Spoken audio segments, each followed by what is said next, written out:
Hi there, my name is Travis Hunter. I'm the director of the MIT Regional Entrepreneurship Acceleration Program, also known as MIT REAP. I'm also joined here today with my colleague Longzhen, and I'll let her introduce herself. Thank you, Travis. Hi everyone, my name is Longzhen and it is a pleasure to be part of NextRise 2020. So today's session, we're going to talk a bit about MIT's 3S framework for stronger innovation ecosystems. And so throughout our agenda today, we're going to talk about some of the core challenges that we see regions face when they think about their local and or regional innovation ecosystem. We're going to talk about each component of the 3S framework, which includes systems, strategy, and stakeholders. And then we'll briefly touch on MIT REAP, where all of this has kind of come out of and the faculty behind it. So when we engage different regions from around the world, we usually receive questions that are along the lines of the following questions. So how do we improve entrepreneurial culture and mindset in our region? How do we attract more investment and more diversity in our founders and in our startups? How do we create an innovation strategy that is broadly in line with the government's economic development strategy? And then also questions around, industries and how do we focus on scale-ups in particular industries? How do we support the missing skills in that region? And so all of these questions really kind of sum up in one main question, which is how do we catalyze positive change for our regional innovation ecosystem? So that's where we're going to introduce the MIT REAP theory of change. So we think each one of these components is really interlocked, right? Each one has a really important role to play when it comes to the stakeholders, making sure that we have the right people involved in supporting startups from the region, having a really deep understanding of the system and how the system works and where there are bottlenecks and challenges, where the region really excels in comparison to its peers.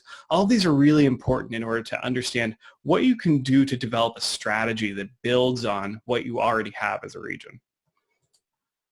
So first I'll start with stakeholders. So when we think about a stakeholder model, right, we want to think about who are the most important stakeholders to have involved. And when you look around the world, what stakeholders are involved in some of the most successful innovation ecosystems?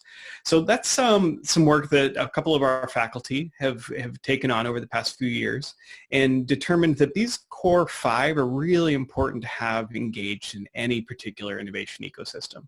So when we think about the profile of these people, usually it's the leadership, right? From each one of these that has to have some sort of buy-in to a shared vision for how the region could, improve over time. And so when we think about who these might be, we think about government. A lot of times if it's a region, you might think of maybe a mayor of a city and or some regional level government representative. They have an economic development plan, right, for their region. And it may or may not really include what we call IDEs, innovation-driven enterprises, in that plan. So we want to make sure that they are engaging with each one of these stakeholders as they develop that plan.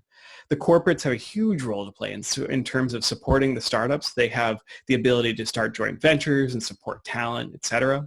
Risk capital providers, they really need to be able to put the money behind some of these early stage but high growth potential companies because they're the ones that can bring a lot of these new technologies to that region and to the world. And so we need that risk capital behind it. Entrepreneurs, everybody needs a good mentor, and you need other entrepreneurs that kind of have paved the way in your region to make it clear that you can be successful in starting a company in that region. And then lastly, we think about the university, and that's usually where, a lot of the new innovations and knowledge are coming out of.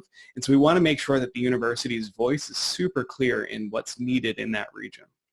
And so when we think about an IDE ecosystem, an innovation-driven entrepreneurial ecosystem, we think about these stakeholders being involved because each one of them has a really important role to play. There's also this concept that nobody's really in charge of entrepreneurship, right? The single necessary and sufficient condition for any entrepreneurial ecosystem is going to be the entrepreneur. But there are all these other players behind and supporting them. And it's not going to be just the government, right? Every one of these teams has a really important kind of group of mentors and support systems behind them as they start their company. So I want to take a moment to highlight one good example from a team that we worked with through our program. So we had a team from Tokyo, and in the Tokyo context, the universities are very competitive, partly because they're excellent STEM-related education institutes all across Tokyo.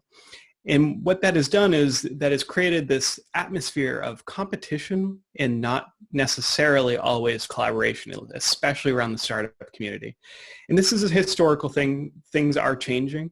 And one thing that our team decided to do to help build more in that change is to open what was the Tokyo Innovation and Entrepreneurship Center, hosted by Tokyo University of Science.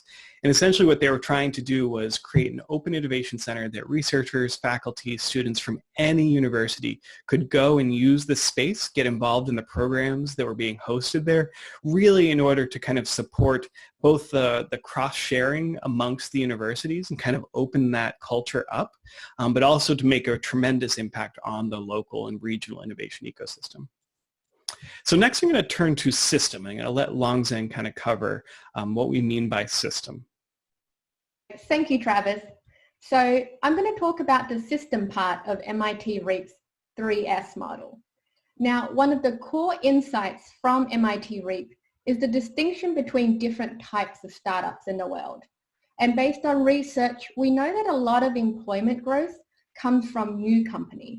And this is particularly relevant now because we're going through COVID-19, the health crisis, and once it settles, the world will need to brace itself for financial and economic crisis that is going to be a real shock to both the economy and the community. In fact, some countries are probably already feeling it now. So at MIT REAP, we believe that there are two types of startups. One that leads to the traditional small medium enterprises, SMEs, and these are very important. In fact, they are the backbone of our economy. However, the best startups are what we call innovation-driven enterprises, IDEs. And they're not like our usual SMEs. And we usually think of those as the local mom and pop shop, nail salon, hair salon. The innovation-driven enterprises, IDEs, are those that have a new innovation that drives their growth. And that innovation can take the form of either using new technology or new way of running a business, for example. And usually IDEs require money upfront to get going, and then when they take off, they generate better results in terms of more income and more job opportunity for local communities. Now, the key relationship between SMEs and IDEs is that good IDEs can create demand for extra SMEs in the economy. And so you may be wondering then, well, where do IDEs come from? So IDEs, I'm going to try and illustrate this via the MIT REAP systems diagram. At the base of the triangle, you'll see foundational institutions. In many parts of the world, we take these institutions for granted. They might include the rule of law, limits to corruption, intellectual property rights, ease of doing business, and so forth. They often provide the foundation that make it more straightforward for entrepreneurs to create new-to-the-world businesses. Businesses with high growth potentials, just like IDEs that we mentioned earlier. Now, at the top of the triangle, you can see impact. So each region has to decide for itself how they're going to measure impact. Is it going to be through the number of jobs created, or the improvement on the quality of life, or maybe perhaps contributions to sustainability, or a combination of some various goals? And in the middle, we have the twin engines of ICAP and ECAP. On the next slide, I'm going to talk a little bit more about ICAP and ECAP. So we can think of innovative capacity and entrepreneurial capacity as two distinct regional assets. And together, they are the twin engines. So innovation capacity is about the ability to develop new to the world ideas from inception through to the market. We often think of this as including and encompassing STEM talent, or research and development spendings and so forth. We see quite a few regions in the world actually with very strong ICAP, yet they still struggle to foster IDEs. And so the missing piece of the puzzle is the lack of entrepreneurial capacity, ECAP. This is the ability to start and build new to the world businesses from inception to maturity. And we see a lot of regions in the world with very strong ICAP, but most of the startups are SMEs. And so those regions haven't connected ECAP to ICAP. And the strongest regions are the ones where they connect both ECAP and ICAP. On this slide, you can see a simple graph where on the y-axis you have the innovation capacity and on the x-axis you have the entrepreneurial capacity. And so based on data that we've seen in the past, Korea in fact scores very highly on the innovative capacity on the y-axis, whereas Australia is much further along on the x-axis. And on the next page, the graph will show some of the relationship between innovation and entrepreneurial performance. So again, here on this diagram, you can see that one of the measures of ICAP is the number of patent applications by a region. The measure, and then a measure of the ECAP is the number of new businesses created in a region. And so we can see Korea has one of the highest number of patent applications, but it doesn't result in many new businesses being created. Whereas Australia records one of the highest numbers in new business formation rates, but has very low patent applications. And so what does that mean? Well, what we can extrapolate from this is that Australians are probably setting up a lot of businesses, but they're probably SMEs, not the IDEs that usually require new technology and patents and so forth. This slide lists out some of the ICAP and ECAP inputs. They range from human capital, funding, infrastructure, demand, as well as culture and incentives that feeds into ICAP and ECAP. And so finally, to wrap up, what we see is that systems that have both ICAP and ECAP are usually the strongest regions. And the linkages between the two engines is what enables IDEs to really flourish in a certain area. And now back to you, Travis. Thanks, Longzhen. So next we're going to turn to strategy. So we've heard a bit about the stakeholders that exist and are engaged in any strong innovation ecosystem. We've also talked about the system and what some of the key inputs and outputs are from these strong regions. Next, we're going to talk about strategy. And this is kind of the combination of both the stakeholders and the system in looking at how do we improve any given region. So one of the key places to start is the theory of collective impact. And so what this is stating is that when organizations, actors, leaders work together to solve a very specific social or economic problem, they're much more stronger for it. And the engagement is very obvious when you think about each one of those stakeholders and their role. So when we talk about the approach for collective impact, we have four main components. First is setting a common agenda and goals and making sure that all the stakeholders are directly aligned in how they're going to accomplish what they want to accomplish.